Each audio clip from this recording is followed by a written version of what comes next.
Hello, and welcome to another update video about Ethereum. The situation since yesterday's video hasn't really changed.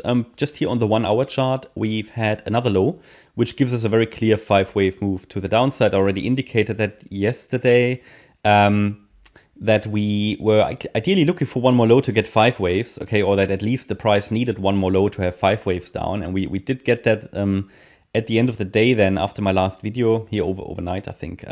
Anyway, it formed 5 waves down, which puts the yellow wave count certainly into focus again. And what we're observing now today is if the price has, let's say, the driving force, if the bulls can drive the price into this resistance area, which do I need to adjust it? No, already did that. Okay, so what we have is still the white wave count. Yeah, the price can still form 5 waves up. However, due to the 5-wave move to the downside, if it's forming wave 4, I mean, to call this wave 4 as a 5-wave move down is not reliable. So the white wave count is anyway a pretty unreliable wave count, as I said to you before. So we can't really trust it. Nevertheless, you know, it's there. We follow it, we track it until we get to something more reliable. But because of the 5-wave move down in the white count, which can still give us one more high, we have an A wave down, which could be 5 waves, a B wave up into resistance. So observations today will be, okay, can the price get into resistance? And do we see a rejection here, which in the white wave count we should, to be honest, in the yellow one as well. So they are basically mirrored wave counts, yeah? They are basically mirrored wave counts until we finally come down then. That's at least the current expectation. And if we see a rejection there, obviously we need to look at the structure when we get there, but then the C wave down could occur in the white wave count, a wave 4 could play out, and then the 5th wave rally could happen afterwards.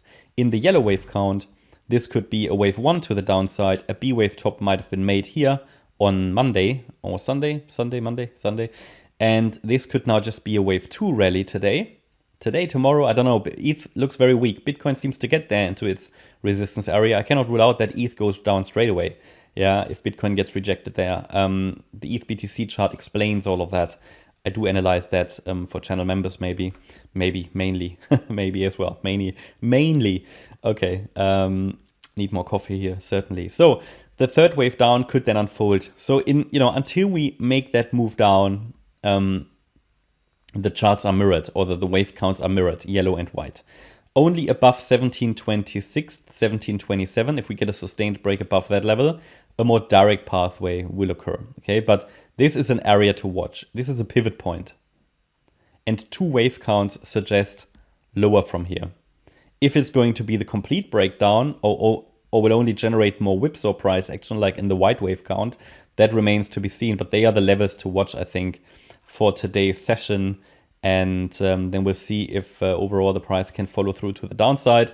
In my opinion, the move to the downside is still the pathway with least resistance, but obviously cannot rule out another high in the white wave count. The white wave count remains a very unreliable count, and to get to something more reliable, we need to see the 5 waves up play out and then get the 3-wave pullback. The 3-wave pullback is shown on the chart as well. We could then call it, in a bullish interpretation, a 1-2 setup, but only when the first 5 waves up have formed and the following 3-wave pullback is formed. This is a reliable trade setup for a 3rd wave rally into the $3,000 region. Until that happened, the focus has to be on the downside, and we have to be very, very skeptical about upside. I'm going to track the possibility of the price going higher, but that doesn't mean it's wise to trade every single wave here, okay? So it's just tracking it, testing it, understanding when the potentials shift. Bear in mind, on the 1 hour chart, probabilities shift all the time. So yeah, it's all about, okay, ideally waiting for something more reliable to occur. But yeah, this is the situation on the ETH chart. Certainly, this is a pattern that shows we could be in a flat structure. Okay, so the B wave might have topped, as I said, in the yellow wave count, could follow through to the downside over the coming weeks, which was the original plan anyway.